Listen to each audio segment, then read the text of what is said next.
ये हम लोग नेक्स्ट क्वेश्चन लेते हैं। देखिए क्वेश्चन जो है ये हमारा क्वेश्चन 2000 जो है 11 का है। ये 2011 का क्वेश्चन है और ये क्वेश्चन क्या, ध्यान से रीड करिए फिर आगे हम लोग का क्या बोला है। Determine the current quality factor at resonance for series LCR. मतलब हम लोग को करंट कैलकुलेट करना है। अब करंट में बोला नहीं तो हम लोग पीक और आरएमएस वैल्यू दोनों कैलकुलेट कर लेंगे करंट का, ठीक है। पीक वैल्यू कितना होता है, आरएमएस वैल्यू। और क्या बोला है, क्वालिटी फैक्टर बताना है पर एक कंडीशन लेके, रेजोनेंस कंडीशन लेके बताना है एलसीआर का, ठीक है। और पूछा क्या आगे, सीरीज एलसीआर जिसका इंडक्टेंस की वैल्यू, कैपेसिटेंस की वैल्यू, रेजिस्टेंस की वैल्यू और पीक वैल्यू ऑफ वोल्टेज भी दे रखा है। तो चलिए हम लोग सबसे पहला पार्ट करते हैं गिवन वाला। तो सॉल्यूशन में सबसे पहले गिवन लिखते हैं। तो देखिएगा गिवन लिखे आपको दिखे। तो सबसे पहले हम यहाँ से कहाँ शुरू करते हैं, ऊपर शुरू करते। चलिए यल पा गए। तो यल की वैल्यू है 1 इंटू मिली को चेंज करेंगे -3 हो जाएगा हेनरी में। पहली वैल्यू हमें एल मिल गई जो मिली में था, तो हमने 10⁻³ से मल्टीप्लाई करके हेनरी में चेंज कर दिया। अब उसके बाद देखिए कैपेसिटर की वैल्यू यहाँ क्या है, नैनो फैरड में है। तो 1 इंटू 10⁻⁹ से मल्टीप्लाई करके इसको जो है, अब ये नैनो को हमने फैरड में चेंज किया। चेंज करते चलेंगे तब हाफ मार्क्स मिलेगा, नहीं चेंज करेंगे वैल्यू पे वो डिपेंड करता है टीचर के कि वो नंबर देगा कि नहीं देगा, ठीक है। तो ये हो गया। चलिए उसके बाद हम लोग क्या करते हैं, तो आर की वैल्यू लेते हैं। तो आर की वैल्यू हमने देखा कि हमारी 100 ओम हो गई। देखिए 100 ओम हो गया। और आगे अगर हम देखेंगे तो ERMS है, इसको ERMS बोले या ये हमारा पीक वैल्यू या V0 बोले, जिसकी वैल्यू है 100 वोल्ट दिया है। ये भी वैल्यू पता होगी, इतनी चीज़ पता है।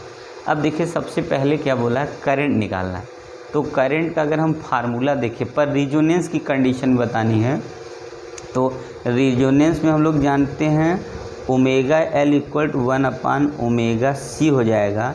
तो जब Z इक्वल टू हम लोग लिखेंगे इसका इम्पीडेंस निकालने का फार्मूला, तो R² + 0 हो जाएगा। आगे लिख दें, चलिए लिख देते हैं।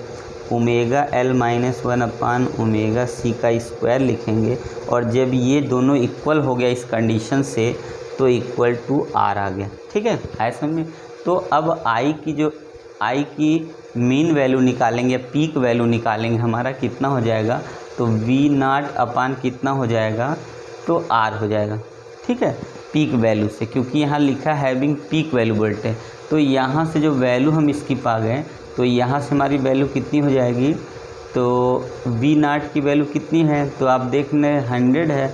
और इधर भी हमने देखा हमारी वैल्यू ये 100 है। कट के कितना हो गया, इसकी वैल्यू हमारी आ गई कितनी, 1, देख रहे हैं 1 एम्पियर आ गई इसकी वैल्यू। अगर हम इस यहीं से हम क्या कर, ये I0 है, अगर हम IRMS वैल्यू मान लें करंट का निकालेंगे तब क्या कर सकते हैं, तो हमारा वैल्यू ना पीक वैल्यू अपान √2। तो इसका मतलब हम लोग देखें, इसका मतलब 0.707 एम्पियर, इतना ये हमारा RMS करंट आ गया, ठीक है। तो इसका मतलब है ये RMS करंट जिसकी वैल्यू 0.707 आ जाए, क्योंकि वो 1 है तो ये इतना होता है, ठीक है, उससे थोड़ा कम होता है। तो ये आ गया। अब आगे देखिए इसमें कुछ पूछा है, क्वालिटी फैक्टर पूछा है। तो क्वालिटी फैक्टर को जो फार्मूला 1/R और अंडर में क्या होता है 1/LC होता है, ठीक है। क्या है 1/R अंडर में LC होता है। आप लोग इसको ध्यान से देखिए तब जो है आगे बढ़ते हैं। तो देख लीजिए, दिख रहा है ना, कुछ कम तो नहीं दिख रहा ना, ठीक है। आइए हम लोग लेते आगे बढ़ते हैं।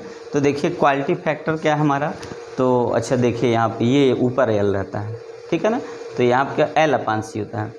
तो Q इक्वल कितना होता है 1/R L/C, कितना होता है Q इक्वल 1/R L/C। तो Q की जो वैल्यू होगी 1/R कितना 100 है, और L/C का L की वैल्यू आप देख रहे हैं कितना है, ध्यान से।